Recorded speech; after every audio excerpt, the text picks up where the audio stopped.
It was Mother's Day. I woke up earlier than usual.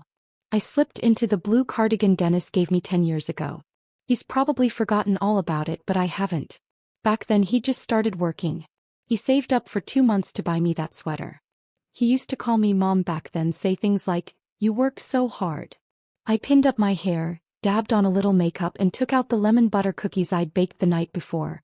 2 dozen neatly packed in a clear jar.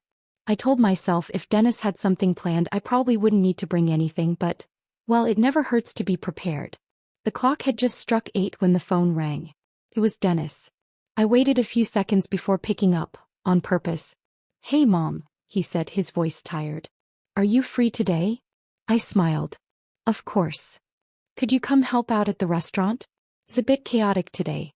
Tina called in sick and we're short-staffed." I paused. "You mean, at the restaurant?" I kept my voice light, like I was afraid if I spoke too loudly the dream might disappear. "Yeah. Just for a few hours. Maybe help with dishes, keep an eye on the front. You've always said you get bored at home." I glanced at the jar of cookies on the kitchen table, forcing my voice to stay cheerful. "Of course I can come by." "Great." He sounded more upbeat. "We open at 10. Try to get here early." He hung up just as quickly as he'd called. I stared at the screen for a long time after the call ended. The only sounds left in the room were the ticking of the wall clock and the quiet drip of the coffee maker. I told myself it was just part of the act. That he had something planned. That I was walking into a setup, a surprise hug, a bouquet of flowers, or even just a "thanks, Mom." I changed into more comfortable shoes, slipped the cookie jar into my tote, and wrapped a pale gray scarf around my neck. The sun was bright outside. I put on my sunglasses before stepping out, just in case I ran into someone I knew. You should always look put together, especially on a day like this. The restaurant wasn't far. I built it myself 20 years ago, brick by brick. Back then, walking this stretch of sidewalk meant someone would always stop me, a neighbor asking if we'd added anything new to the menu. But ever since I retired and handed it over to Dennis, people just said, "Oh, he's running it now," and that was the end of the conversation. I gripped the steering wheel and parked out front. Through the glass window I saw Dennis bent over talking to one of the kitchen guys. He did look a little frazzled. I opened the door. The bell chimed overhead. He didn't turn around. "You're here. The sink's fixed, start over there." I froze. My heartbeat clenched in my chest like a fist. He didn't look at me. Didn't say, "Happy Mother's Day." I walked to the back, took off my cardigan, hung it on a hook and tied the apron myself. The kitchen was alive with noise. Woks clanging, oil sizzling, someone yelling, "Tick it up," and the dishwashing machine chugging in rhythm. I slipped my hands into the warm water and began scrubbing plates, repeating in my head, "It's okay. He'll come back later. Maybe he's waiting for everyone to be here so he can make it a big thing." But noon came and went. He didn't show. Someone called me out to help in the front. He was there, directing staff, adjusting the menu board and smiling at a customer. "We've got a Mother's Day special today," he told her cheerfully. He knew what day it was. As I stood in the dining room, 3 familiar faces walked in, longtime regulars. "Mary." One of them lit up, grabbing my hand. "You're still here? We thought you'd retired ages ago." I was just about to answer with a smile when Dennis walked over, clapped a hand on my shoulder and said, "Her? She's just here helping with the dishes." The room went still. One of the older women frowned. "Isn't she your mom? I thought this place was hers." Dennis gave a dry little cough. "It was. A long time ago. She hasn't run things in years. She's too old to keep up. Today was just a lucky coincidence. She happened to be free." The woman looked at me, then at him, her face tight with something I couldn't quite name. I smiled. "Welcome back. This place still tastes like home." They nodded, thanked me, and I turned to go back to the kitchen. As I returned to the sink, my vision blurred. Steam from the water rose around me like fog, but I felt cold. So cold. A pot lid clattered to the floor, a sharp metallic crash slicing through the kitchen noise. I used the moment to slip out the back, pretending I just fetched a new bottle of dish soap from the storage room.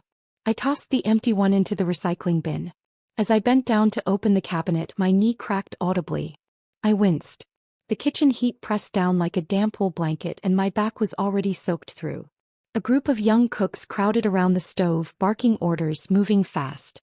Not one of them turned to look at me, There was a time I ran this kitchen commanding a team of over a dozen. I knew when a burner needed a new cap, knew which pan cooked meat with the best sear. I was the backbone of this place, the center everyone orbited around. Now I was just the old lady doing dishes. The door chime rang from the front. I didn't look up, but the voice was unmistakable. Someone said Mary's here today? I was just thinking about her roast chicken pie last week. My hand stopped mid-motion, heart jarring in my chest. I knew exactly who it was, Mrs. Green. One of our oldest regulars. She and her husband came every Saturday, ordered the same thing, sat in the same booth. A bit of a chatterbox, but she had a refined palate. I peeked around the corner. She stood at the counter in sunglasses, grinning brightly. I couldn't help myself. I walked over. "Hi, Mrs. Green. It's so good to see you." She pulled off her glasses and the moment she recognized me, clasped my hand. "Oh my gosh, Mary. You're really here? Your son never told us you were back. Are you making the chicken pie again?" I opened my mouth to answer, but before I could speak, Dennis's voice cut in, familiar but flat. "She's not in the kitchen today, Mrs. Green." He came over smiling, eyes flicking with something close to irritation. "She's not really working here. She's just our neighbor helping out because we're short-staffed." Mrs. Green blinked. She looked from him to me. "But, she used to run this place. She was the owner, right?" Dennis chuckled lightly. "That was a long time ago. I run things now. She's been retired for years, just enjoying life." For a moment the whole world went silent. I stood beside him, close enough to touch, but it felt like I was watching from behind glass, seeing him speak but hearing nothing familiar in his voice. "Anyway," Dennis continued, "Jerry's our head chef now. His Italian specials are great. Want to give the lasagna a try?" I stood there frozen, listening to them talk like I wasn't even there. Mrs. Green gave me a quick, uncertain look before nodding. "All right then. I'll have the chicken lasagna." I turned around and walked back to the kitchen, my fingers clenched around the edge of my apron. That line, "She's just our neighbor," rattled in my ears like a saw. Back at the sink, I gripped the faucet for balance. My fingers stiffened, knuckles tight. I turned the water on. It rushed out, masking every other sound. I stared at the dishes, unfocused, until a young man walked over and handed me a tray caked with sauce. "Hey, this one needs to soak before you scrub it." Behind me, the kitchen buzzed, voices, footsteps, the clanging of pans, the door chime ringing again. But all I could hear was my heartbeat, loud and slow, pressing down on my chest. I remembered the first time Dennis brought a girlfriend home.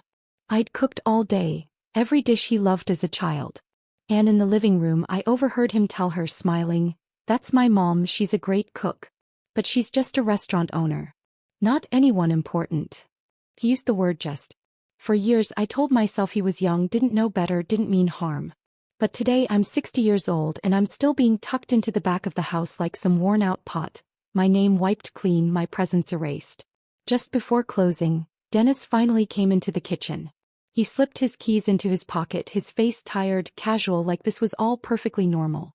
"Today was exhausting," he said. "Thanks for helping out, Mom."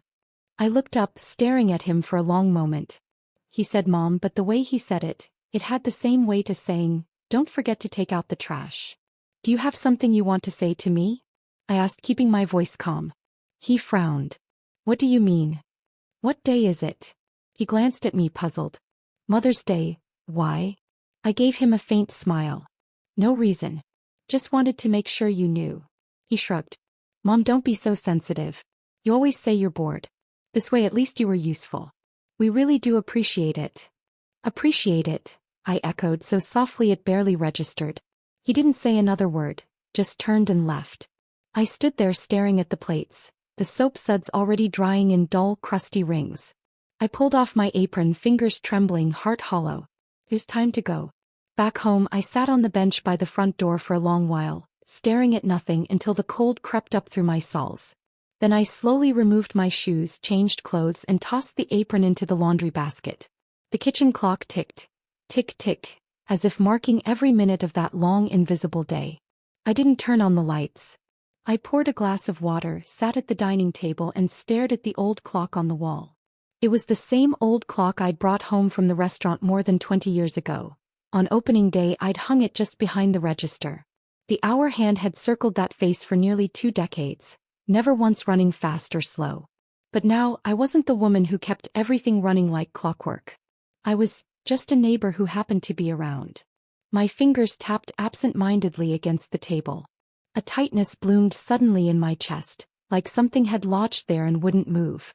I stood up and walked to the storage room, pulling open a brown wooden box, the one where I kept old things I couldn't quite part with. On top were a few ledger books stacked neatly. The thickest one had a yellowed sticker on the cover, 2001 to 2016. I pulled it out and flipped to the first page. My handwriting was still there, clean, deliberate, drawn in ballpoint pen. Row after row of purchase records, monthly payrolls, customer traffic summaries, thank you notes from regulars, and scribbled feedback on laminated menus. That was my labor written in ink. The memory of my life poured into columns and receipts. I remembered our first winter after opening back in '96. The stove leaked gas constantly.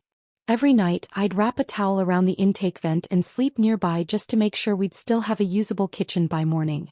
The following spring, I upgraded the plumbing and hired my first employee, Kathy, a young woman recently divorced with a baby girl in tow. She was fast in the kitchen, always humming while she chopped vegetables and sweet as honey to the customers. I told myself back then this restaurant couldn't just be my livelihood. It had to be a shelter for someone else too. A few pages later, I saw our first food festival entry. I'd used my homemade pickles as a burger topping, and to my surprise, we won most popular dish. I still remember Dennis standing in the crowd wearing a wrinkled t-shirt, giving me a rare thumbs up. That night he even said, "Mom, you're amazing." That was the last time he spoke to me like that, right before high school. After he started 9th grade, he never brought friends to the restaurant again. Said it smelled too greasy, too old school, too low end. I overheard him once telling a classmate, "My mom runs a little food place. It's nothing big, just some small business. She works really hard." He said just like it was a flaw.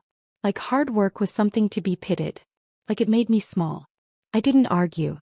I told myself he's just a teenager. One day he'll understand. One day he'll come back around. But over the next few years he drew a thicker and thicker line between me and whatever image he had of failure. When he applied for college under family background, he wrote, "Single-parent household. Mother owns a small shop." He never once posted a photo of the restaurant on social media. Never mentioned to his girlfriends that his mom owned a diner. I knew. Always knew. But still, on every birthday I'd wake up early and make his favorite blueberry pancakes. And every late night prepping stock in the kitchen, I'd whisper to myself, just a few more years. Once he's settled in his career, I can retire. Then out of the blue, when he turned 32, he showed up at my door. He just quit his job and said he wanted to start a little business. He said, "Mom, you've worked hard all your life. Don't you think it's time to rest? Maybe let me take over the restaurant. I can carry on your legacy." I froze on the verge of tears. I thought he'd finally seen me. Finally understood. But I didn't know that he'd already taken out a second mortgage on his house. That his car was days away from being repossessed. That Mag had screamed at him until she locked herself in the bedroom.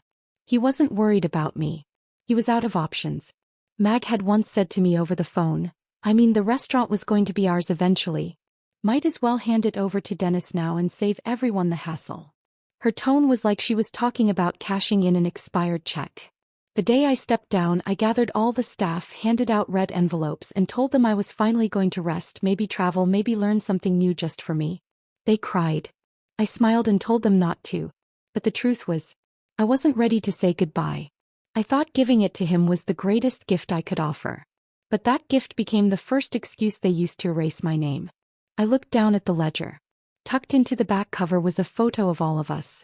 Kathy on the left, flashing a peace sign. Behind her stood Tom, the head chef, Emily, the waitress, Marlon, the cashier, and Dennis in the corner, awkward but smiling.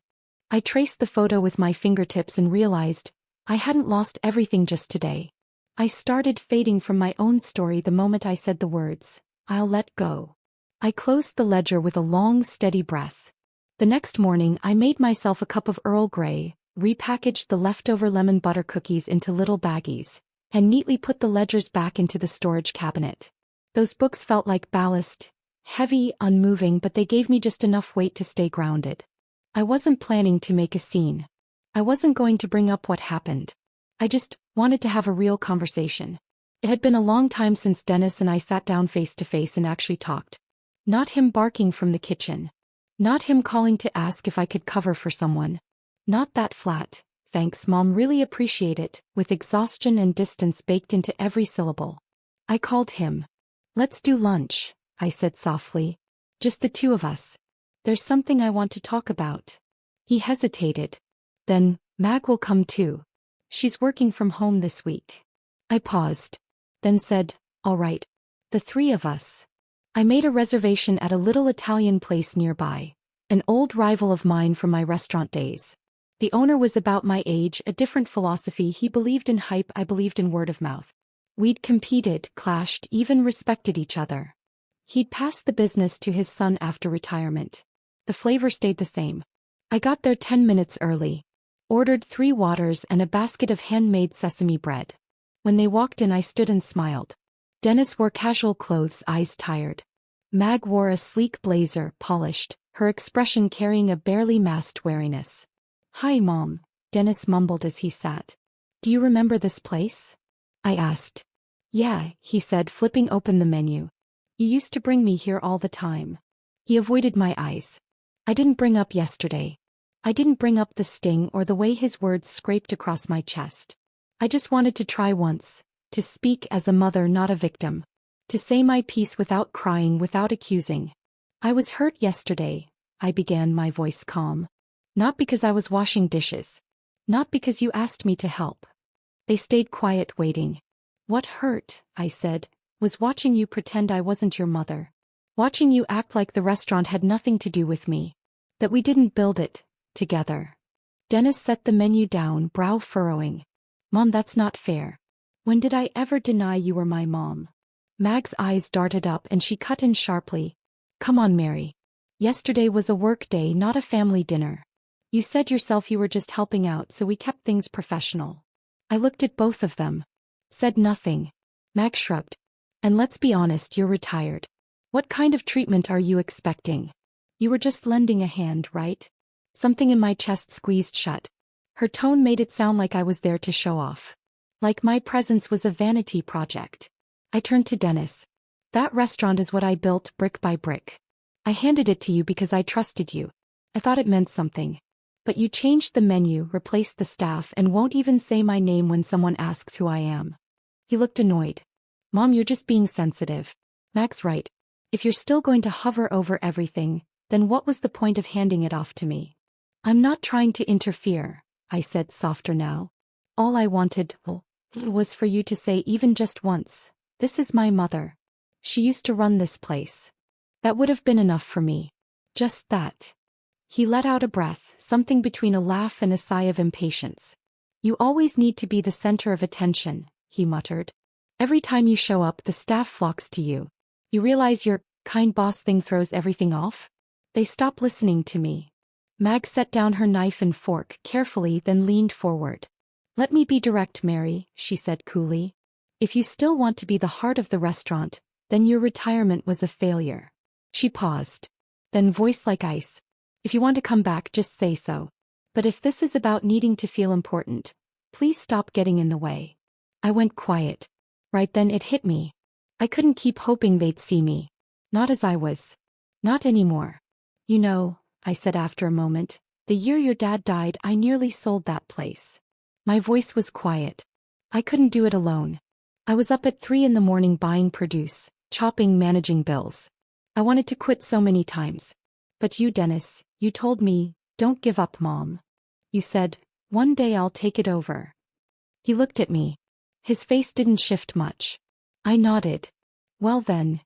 I placed my napkin on the chair and stood.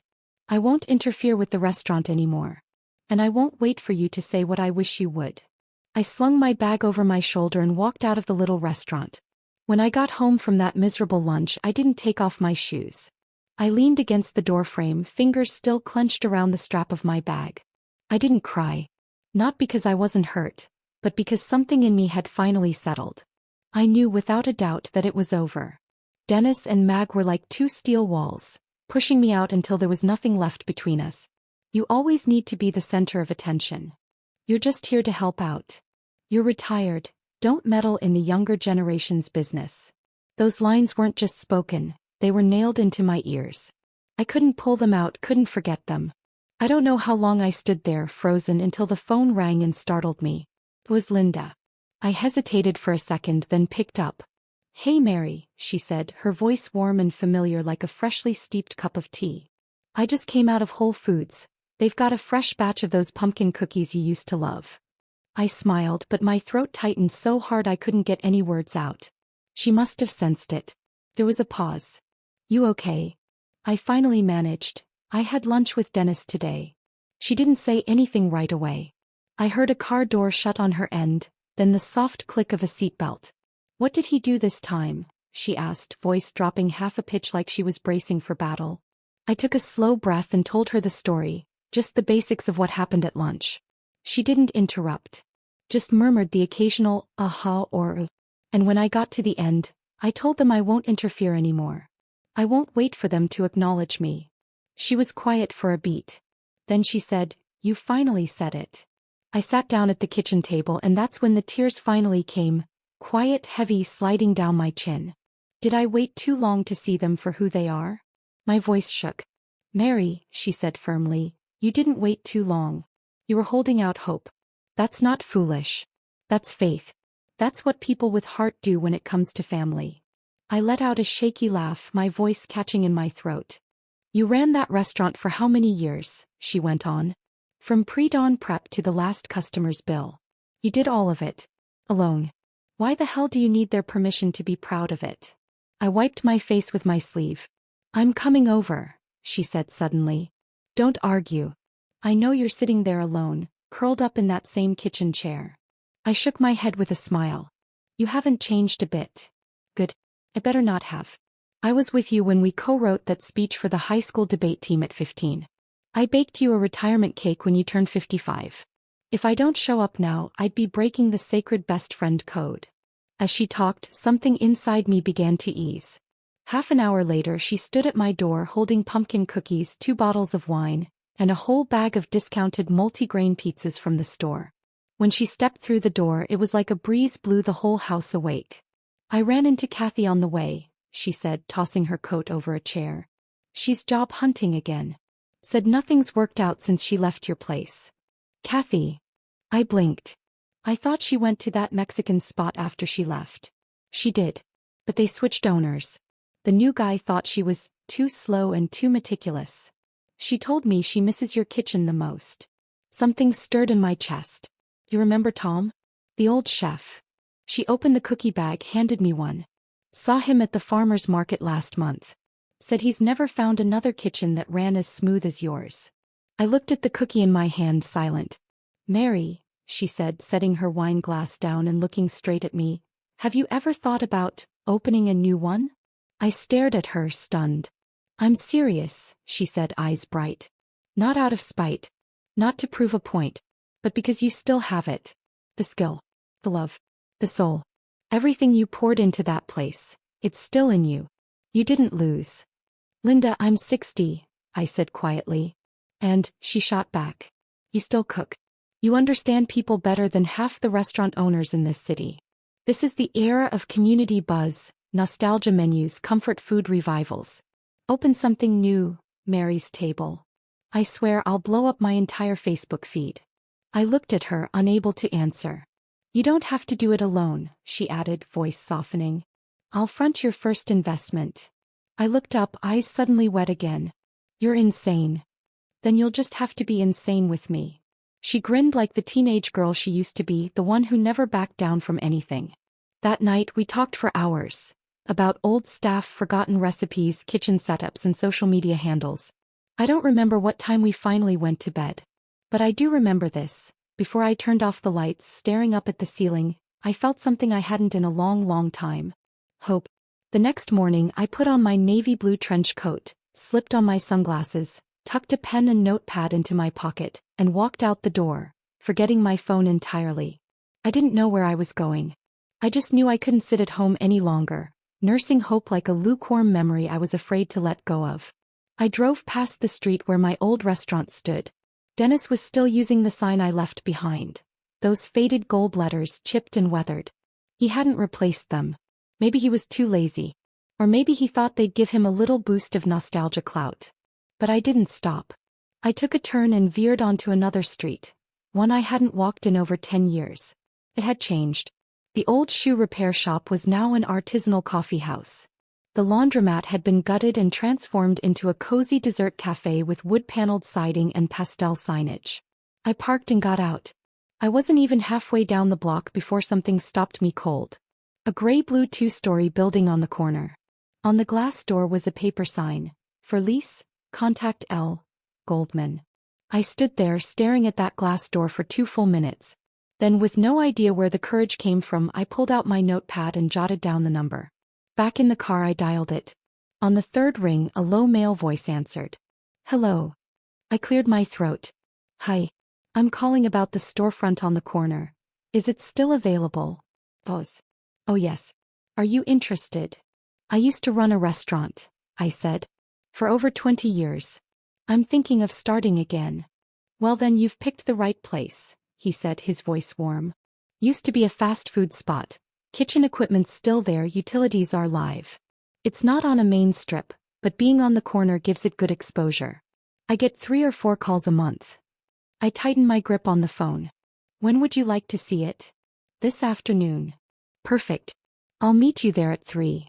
After we hung up, I leaned back in the seat, eyes closed. My palms were damp, but my chest felt strangely buoyant. I drove straight home. Linda was standing in my kitchen lifting the lid off a pot of porridge. "Knew you'd skip breakfast," she said. I dropped my bag on a chair. I found a space. She nearly dropped the ladle. "What? Already?" "Corner spot. Used to be a fast food joint. I'm touring it at 3. She gave me a thumbs up with one hand while scribbling furiously with the other. "Okay, then we need a checklist. Funding, staff, menu, launch, buzz." I nodded but didn't speak right away. She looked up. "What is it?" I stirred my coffee slowly. "I'm not sure if I should dip into my retirement fund." She paused. I met her eyes. "That's my life savings. My fallback if I get sick or need long-term care. I'm not scared of losing money. I'm scared of giving it everything and still walking away empty." She sat down across from me, her voice soft but steady. "Mary, I get that. I'm scared too. But tell me this, aren't things already bad enough as they are?" I nodded. "That's why I'll use part of it. I've got a line I won't cross. But I don't want to rely on it entirely." Without hesitation she said, "Then let me cover the rest. Mia just paid off her student loans. If I don't use my savings to back you, what am I even saving it for?" My throat tightened again, but I didn't let her see. That afternoon we toured the space together. The moment the door opened, I was hit with a wave of smells: metal, grease, and the faint edge of mildew. The ghosts of a working kitchen. I walked through slowly, letting my fingers glide across the tiles and countertops, almost hearing spatulas clinking and voices calling out from behind the fridge. The landlord was straightforward. We signed a preliminary lease and he threw in 2 months of free rent for renovation. When I got home, I pulled out my old phone book and started dialing. "Tom. Hey. Marlon. Lizzie. Kenny." Every call had the same reaction. "You're really reopening?" "I'm in. Harry. I've been waiting for this day for 5 years. Count me in. My current job's a disaster anyway." I taped a sheet of paper to the kitchen wall, wrote at the top, "Mary's table, rebuild list." Underneath, in 2 neat columns, "Completed. Staff contacted. Lease signed. To do. Equipment inspection. Menu draft. Launch promotion." That evening Mia came over with her laptop. "God, Mom," she said, "I'm building you an Instagram account. Also, we're making a teaser video for TikTok." I laughed.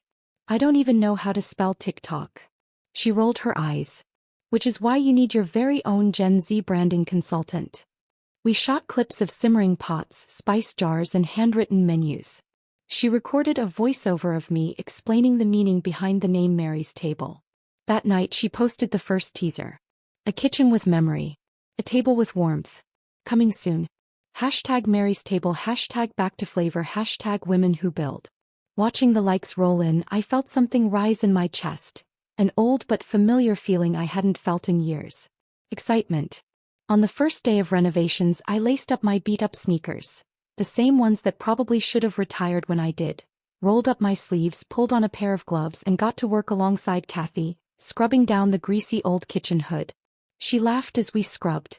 I honestly didn't think you still had this kind of energy. I grinned and tossed a rag at her. You don't get to call me old when your back cracks more than mine.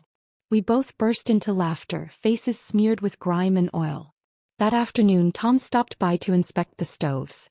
These burners may look tired, he said, tapping the side of one with his wrench. But the bones are solid. A good tune-up and they'll last. He'd brought his own tool kit and a fresh pair of gloves, already moving around like he owned the place. Like he'd never left. Kenny and Marlon showed up soon after and the place filled with voices. Memories flying around like kitchen steam. Someone brought up the blizzard years ago when I delivered soup in person and nearly slipped on the icy sidewalk. Another remembered the Thanksgiving we gave out meals to the homeless and the whole block ended up lining up outside our door. The warmth in that kitchen wasn't just the heat. It was history, alive and well right there between the burners and the chatter. Mia showed up often, camera in hand. She snapped photos of every corner, documenting the journey in a series she called Kitchen Reborn, Back to the Flame, and Mary's Handwritten Menu.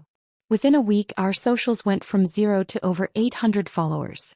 You've got fans now, she said, scrolling through comments. Time to learn how to reply to them. I looked through the posts, blinking as tears welled in my eyes. I remember her corn chowder. She's back. My first buffalo wing was at her place when I was a kid. It wasn't that I wanted to be remembered. It was that I finally realized I had been. The name was set from the beginning, Mary's Table. Not grill. Not kitchen. Table. Because this wasn't just about food. It was about gathering warmth, belonging. I brought back 3 of our most loved dishes. The creamy potato roll, the honey-roasted chicken pie, and my nearly impossible-to-replicate pumpkin bisque. Mia looked at the menu. Don't want to add any modern fusion stuff? You know, like Dennis did. I shook my head. I'm not chasing trends. I'm reclaiming flavor. My flavor. She nodded. I'm clipping that for a promo video. That line's gold. We also posted open invites, asking old customers to leave handwritten notes about what Mary's Table meant to them. One elderly woman wrote, "Her place was the last date my husband and I ever had. I still remember the scallion cornbread that night." A mother and daughter left a note. "Mary taught my daughter how to hold a knife and chop onions. She's a culinary instructor now." Those words, heavier than metals. During the renovations I made a point to clean every table in the dining room myself, every day. The crew joked I was a workaholic, but I knew what I was doing. This was my love letter to the space. The night before opening I didn't sleep. In a wool sweater I paced the dining area, testing each chair, double-checking condiment placement, lighting, brightness, scanning every menu printout for typos. At 3 a.m. I sat at a high stool in the kitchen and wrote out dozens of cards by hand, placing one at every table. Welcome back. Thank you for remembering me. You helped bring Mary's Table back to life. Just before dawn I glanced outside. The street was still quiet, but I could feel it waking up. The banner hung above the entrance read, "Mary's Table, the taste of home returns." Opening day shattered everyone's expectations. People started lining up before the doors even opened. "Mary, we've got to double the prep." Tom shouted from the kitchen. Kathy ran outside with water bottles, apologizing. "Thank you for waiting, folks. We're almost there." I stood in the kitchen doorway, staring at the sea of familiar and unfamiliar faces, when a voice from the crowd rose above the noise. "Mary's back." Applause erupted. For a moment I forgot how to move. Until Marlon leaned in and whispered, "Well? What are you standing there for? Open the doors, boss." And I smiled. It was the 3rd afternoon since we opened, and I had just sunk into the stiff, unforgiving office chair, hoping for 10 minutes of rest, when a familiar, agitated voice thundered from the front of the restaurant. "Is she here? I want to speak to her." "Dennis." I recognized the tone instantly, impatient, simmering with barely restrained anger, and that righteous indignation he wore like armor whenever he felt cornered. I took a long breath, untied my apron and stepped out into the dining room. He was standing at the front counter, flushed red, and behind him stood Mag, arms crossed, watching the scene unfold like a spectator who'd already decided the ending. Conversations halted. The room hushed until the only sound left was the hiss of the espresso machine behind the bar. "What are you doing here?" I asked, calm but firm. "You're stealing my business," Dennis hissed, trying to keep his voice down but failing to hide the venom in his words. "You knew we were just a block away. This whole launch, it's a direct shot at me." I didn't answer right away. I just looked at him. He pressed on. "You brought all the old staff back. Your menu's practically a replica. Even your marketing, the taste of home returns? You're trying to make people think you're the original." I stared at him for a few seconds, then spoke slowly and clearly. "Dennis, I am the original. These people, I trained them. These dishes, I cooked them for over 20 years. The name, it's my name. You're calling this theft? That's laughable." His face darkened. "You retired. You handed the restaurant to me. And now you open this, right next door, and just expect me to survive it." A small, humorless laugh slipped out of me. "I didn't put you in any fire pit," I said, meeting his eyes. "When I gave you that restaurant, it came with loyal customers, trained staff, a working menu. You tore it all down." I stepped closer, voice still steady. "You want to blame me? You're the one who tore off the roof and then got mad when it started to rain." Mag stepped forward, tone icy. "You don't have to make this some morality play. If you really cared about your son, you wouldn't be competing with him on social media like it's some popularity contest." She glanced at the line of customers. "You've turned your family drama into a PR stunt. Impressive." I looked at her squarely. "You want to know what hurts the most?" I said. "It's not that you're ungrateful. It's not even that you've been cold. It's that you never once considered that I'm a person too." I paused. "Not just your former boss. Not free labor. Not some convenient, disposable old woman." Mag scoffed. "Come on. You started this whole place just to prove how much of a martyr you are." I didn't flinch. "I started this place because I was tired of hiding in the little box you all shoved me into." I turned and looked around at the quiet crowd. "When you left," I said, "I didn't expect anyone to come back. But look around." I gestured to the dining room. "They're here. For the food, yes. But also because they remember a woman who treated every person who walked through that door like they mattered." Dennis opened his mouth, but no words came out. Then a man stepped out of the line, middle-aged, kindly, and laid a hand on my shoulder. "Mary, I drove 40 minutes to get here," he said with a smile. "Not to watch a family argument, but because when my wife was pregnant, you made her that chicken pot pie she still talks about." Someone else chimed in from the line. "Your old recipes should have come back a long time ago." No shouting. No staged support. Just voices, warm and grounded, speaking ordinary memories like they were the most natural thing in the world. And in that moment I stood taller than I had in years. Mag tightened her grip on her handbag strap, turned on her heel and stormed out. Dennis lingered. He stood there like he was waiting, maybe for me to say something that would make it all easier. I looked at him and said quietly, "I don't hate you, Dennis. And this isn't about revenge. I just finally understand, what you wanted all along wasn't me. It was everything I gave you." He lowered his gaze. Said nothing. I turned and walked back to the kitchen. Behind me the bell over the door jingled. Footsteps. Then the gentle click of the door closing. He was gone. The storm began with an anonymous post. That morning started like any other. Doors opened at 7:30, first pot of chicken soup simmering by 8:20, and pumpkin pie prepped and ready in the display case by 9. Mia stood at the front counter, finishing our daily social update before the breakfast rush hit. Then her smile froze. "Don't worry about it," she said, her voice just a touch too gentle as she walked over to me. "Let me handle this." I wiped my hands and glanced at her phone screen. A post sat pinned at the top of the local trending page. "Retired restaurant owner returns, stealing family recipes, poaching loyal staff, and sabotaging her own son's business. Where's the justice?" Attached was a blurry photo of me and Kathy laughing outside the kitchen, vague enough to be deniable but sharp enough to stir gossip. The comments flowed like a burst dam.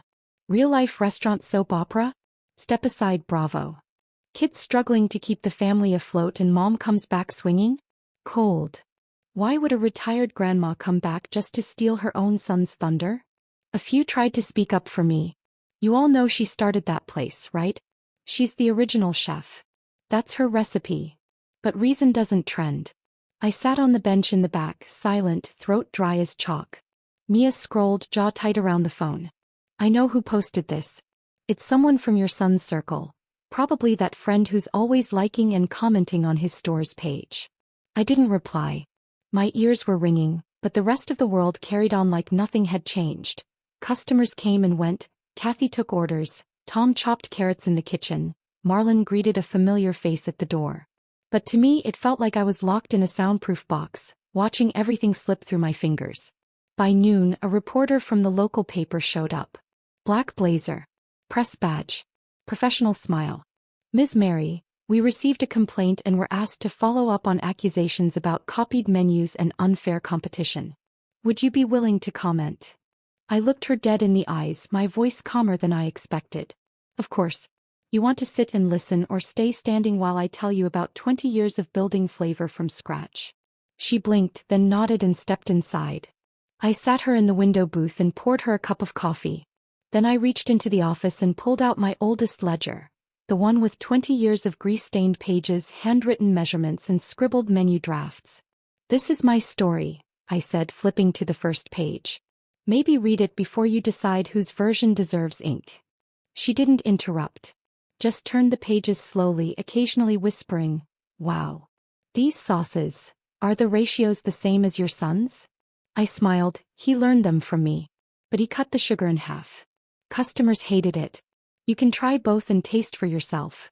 She nodded, sipping her coffee. No more questions for now. The next morning the paper ran the piece. She's not a copycat grandma making a comeback. She's the source, the origin of the recipe. And just like that the tide began to turn. Old customers left comments on our page. Mary's return is the real comeback story. That pumpkin soup? It's not just food, it's memory. We remember the woman who greeted us by name and brought us warm bread before we asked.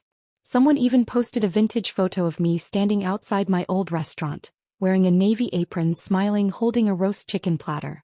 As Mia shared the post, she read one aloud. "Grandma, you're going viral." I laughed, eyes wet. Let's just hope it's not that kind of viral. She nudged me, grinning. You're crazy in the best kind of way. But Dennis didn't stop. He posted a long statement on his business page, accusing me of manipulating the media, emotionally blackmailing staff, and orchestrating a smear campaign. He attached a few selectively edited video clips, painting me as some conniving old woman staging a PR war. That evening I stood in the kitchen doorway, watching the last of the sunlight fade beyond the windows. Linda walked in through the front, holding a printed editorial in her hand. She spread it on the table. No small talk. You don't owe anyone an explanation. But they'll think I stole their future, I said, my voice barely audible. She slid the paper closer. It was a screenshot of a new 5-star review posted just hours before. She didn't steal anything. She just finally chose to stop being robbed. I stared at that line for a long time, realizing I had been clenching my fists so hard my palms were damp with sweat. "Linda," I whispered, "did I make the wrong choice?" She stepped close and wrapped her arms around me, her voice soft but unshakable. "No, Mary. You didn't make a mistake. You finally stood tall." It was a gray day. While I was sautéing onions that morning, the sky outside looked like someone had whipped up a batch of meringue and forgot to fold it. Dense, heavy, and streaked with uneven whites. The air smelled damp, but the stovetop was blazing, and the clang of spatulas echoed through the kitchen like a familiar rhythm I could follow with my eyes closed. I was in the middle of prepping ingredients when Mia's voice called out from the front. "Mary, you've got a visitor." Instinctively, I wiped my hands on my apron and walked toward the dining room. From across the room I saw him. Dennis. He sat tucked into a corner booth, head bowed, clutching that faded gray baseball cap he always wore, like a high schooler summoned to the principal's office. I froze for a second, then nodded to Mia. "I've got it." As I approached, he looked up. His eyes were bloodshot, face tired, stubble mist in patches like he'd half tried to clean up. Even his voice, when it came, sounded sleep-deprived and softer than I remembered. "Mom." I sat across from him. Didn't speak. He kept rubbing the rim of his cap between his fingers. After a moment he said, "The restaurant's gone." I said nothing. "Last Friday was our final day. Mag, she left." His voice softened like the structure inside him was collapsing joint by joint. She said she was done. Said this wasn't the life she wanted. Said she didn't want to be with a man who blamed all his failures on his mother. He looked at me, eyes dulled, stripped of defense. Did you know it would end like this? I inhaled gently. My voice came out clear and calm. I never wanted you to fail. I just wasn't going to clean up after you anymore. He gave a hollow laugh and leaned back. At first I thought you were doing it on purpose. Trying to prove I couldn't do it without you. He glanced away. But then I watched your place. The customers, the staff, the energy in there. I wasn't jealous, Mom. I was in awe. His voice dropped lower. You still have that spark. You're still alive in it. I looked at him, and in that moment, memories hit like waves. Staying up late filling out school applications, saving every extra penny to buy his first-year college books. Mending his torn track pants. Writing his first resume while he rolled his eyes. And now he was sitting across from me, whispering something I'd waited a lifetime to hear. I'm sorry. I closed my eyes briefly. Yes. I had dreamed of hearing those 3 words. But now that they were here, they couldn't undo what had already been swallowed and buried. Couldn't rewind the years I spent being invisible. I don't hate you, Dennis, I said softly. And I haven't been waiting for an apology. Then why didn't you help me? He asked, voice cracking with urgency. We could have worked together. I could have listened. I would have. I held up a hand, stopping him gently. It's not that I refused to help. It's that you never once asked if I wanted to be respected. He clenched his jaw. I'm tired. I know, I said. So am I. But when you were tired, you came to me expecting support. When I was tired, I was told I was being too sensitive. Or that I was in the way. His eyes brimmed with tears again. You always saw me as a backup plan. No, chef. Pull Mom. Business down. Blame Mom. Life not going your way. Must be something Mom failed to give you. My voice stayed gentle, but every word landed square. He opened his mouth, then shut it again. I leaned back and glanced out the window, where the maple tree was beginning to shed its leaves. I used to see you as my whole world, Dennis. But now, I know I'm allowed to have a world of my own. Silence settled between us, soft but final. Eventually he stood. Held his cap in both hands. He looked like a boy who forgot his homework and couldn't lie his way out. So, can I still come by sometimes? Eat your cooking? He asked, his voice barely above a whisper. I looked up at him. As long as you treat me the way you treat any customer, with respect. He nodded slowly. Tried for a smile. It wavered but held and then turned toward the door. He didn't look back. It was a Monday 6 months after Mary's table reopened, and we were closed for a day to fix the exhaust system. With no customers coming in or out, the restaurant was unusually quiet.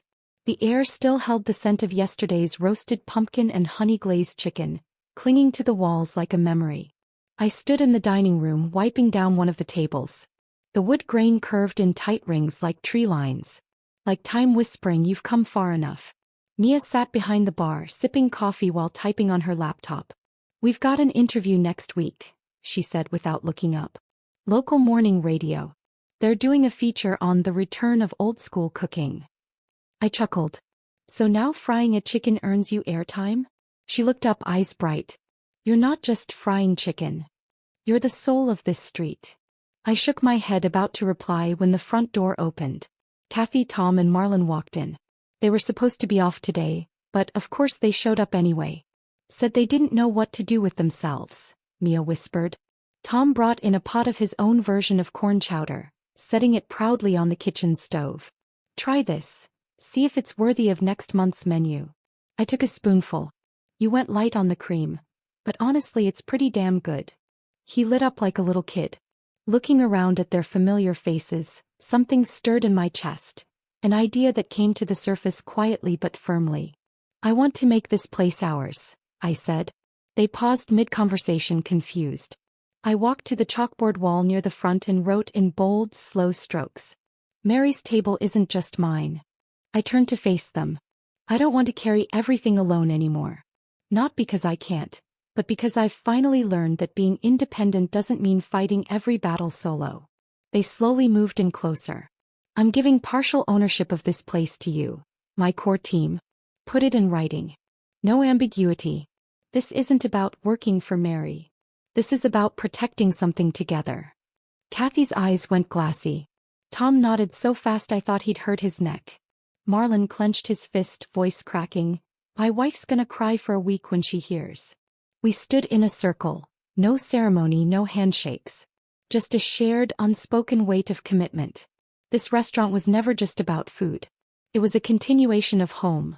For all of us who had been pushed out of somewhere else, trying to build a new version of belonging. That afternoon I pulled Mia into the kitchen. All right, I said, tapping the little stool by the sink. Your turn to run through the roast chicken prep. She peeled off her jacket and threw on an apron. Warning, I still cry when I cut onions. I handed her a knife. Then wear goggles. She laughed, fumbling with an onion. As she worked, I guided her through the steps. How to layer flavors, when to trust smell over timers. I told her where the dish came from. Your mom had just finalized her divorce, I said quietly. She was a wreck. Every night I made this chicken for her. She told me the most unforgettable dinner of her life wasn't at her wedding. It was at my kitchen table. Mia paused, onion halfway sliced. Do you ever regret being so good to your son? I hesitated, then wiped my hands and sat on the worn stool in the corner. No, I said softly. Being good to family shouldn't be a mistake. But I do regret how long it took me to be good to myself. She walked over and squeezed my hand. I'm really glad you're my godmother, she said. I looked at her, and suddenly that aching hole inside me, the one I thought Dennis had carved out, didn't feel so empty anymore. Not because he filled it. Not because Mag stole it. But because I had rebuilt it piece by piece on my own terms.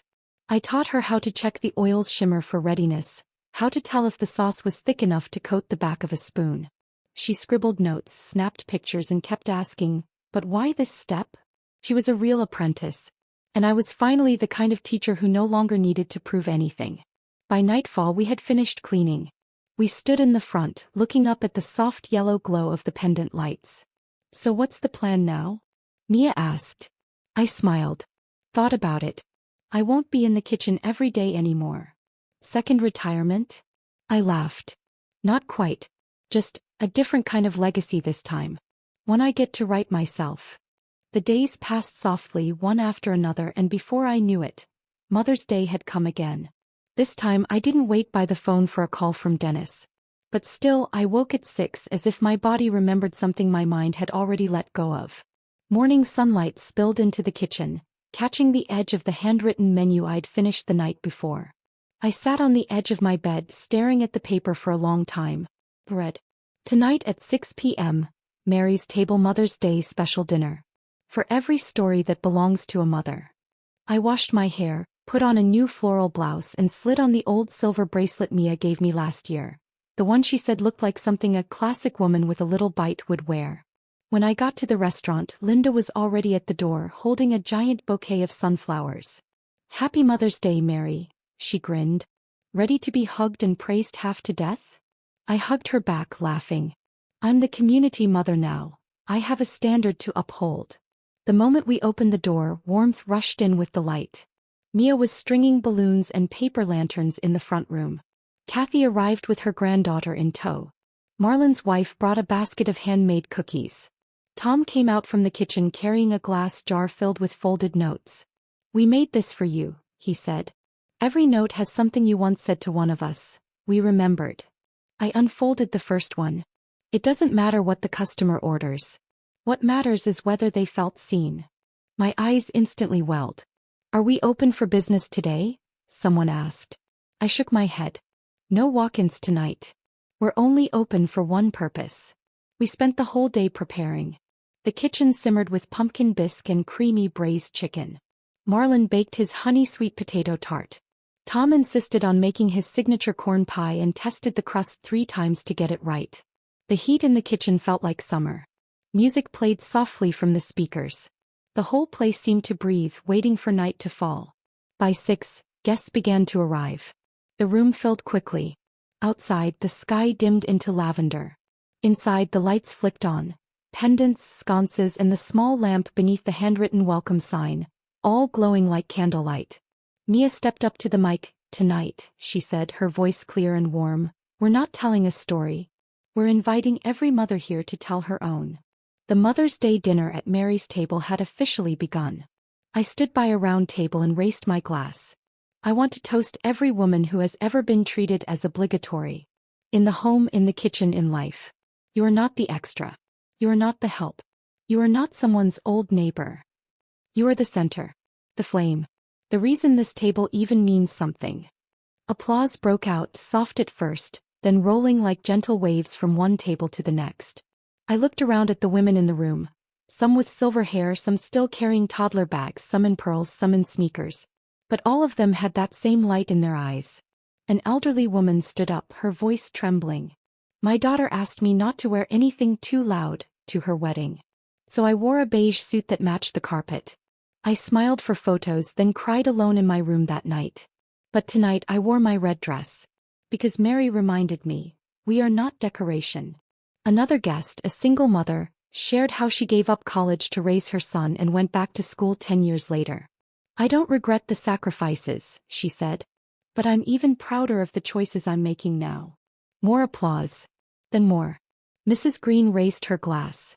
Mary is the leading lady of this street. You didn't come back. You belonged here all along. I clinked my glass to hers and said, to every woman who's ever been underestimated, forgotten, or dismissed, but never stopped choosing herself. In that moment, I wasn't the neighbor lady anymore. I wasn't the kitchen helper. I was Mary, the name on the sign, the echo in their voices, the meaning behind the table. Later that night, Mia played a video she'd edited in secret, short interviews with women from the community. She showed me that 60 isn't the end. It's just another comma. For the first time, I'm proud to say, my mom is who I admire most. The room quieted. I stepped to the mic one last time. Last year's Mother's Day was one of the hardest days of my life, I said. But tonight, I choose to give it a new meaning. This isn't just a holiday. It's the day we take our names back.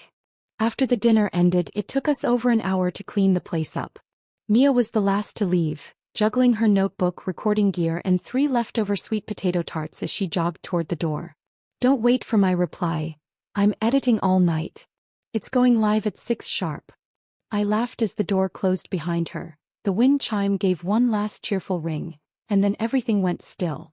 The restaurant was empty. Just me now. I hung my apron on the hook by the kitchen door, then walked over to the tall stool near the window and sat down. Outside, the night had settled deep and quiet. The street lamp across the road cast soft halos on the sidewalk, rings of light that looked like gentle echoes. My gaze drifted across the street to where Dennis's old restaurant used to be.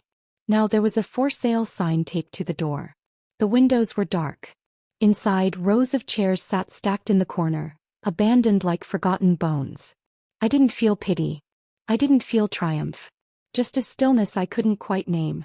I thought of the day he and Mag walked into my kitchen, asking to take the weight off my shoulders. I thought of the time he introduced me as the old neighbor while I scrubbed dishes in the back. And I thought of the day he finally sat across from me and whispered the words he should have said years earlier. I'm sorry. But now those memories felt like they lived behind a pane of glass. Distant. Weightless. It's not that I hadn't been hurt. Not that I hadn't cried. But now I finally understood something. I'm not living well because they were wrong. I'm living well because I stopped letting their view of me define who I was. I looked down at the old silver bracelet on my wrist. It had dulled over time, the engravings nearly worn smooth, but it still caught the light just enough to glimmer. It wasn't flashy like gold or sharp like diamonds, but it had stayed with me through everything, from kitchen grease to living room silence, from rock bottom to this return. There was a time when I bent over backwards to please, to be agreeable, only to be labeled the old neighbor. Then I fought tooth and nail to reclaim myself, only to be called a woman trying to make a comeback. But now, I didn't need the labels. Because I finally knew, who I am isn't something anyone else gets to define. A breeze stirred outside the window. I stood up and switched off the last light in the restaurant. Then walked to the door and flipped the sign to closed. The lock clicked softly behind me. I turned for one last glance at the room. It wasn't someone's disappointment anymore. It wasn't the echo of a fractured relationship. It wasn't a rerun of the past. It was Mary's table. A place I built with my own hands over time, with dignity, restored not just by effort but by love, underestimated and reclaimed. I took a deep breath and stepped out into the night. The wind scattered my shadow into soft pieces beneath the streetlight. I didn't rush home. I just walked, slowly, freely, letting the night air touch my face like a promise kept.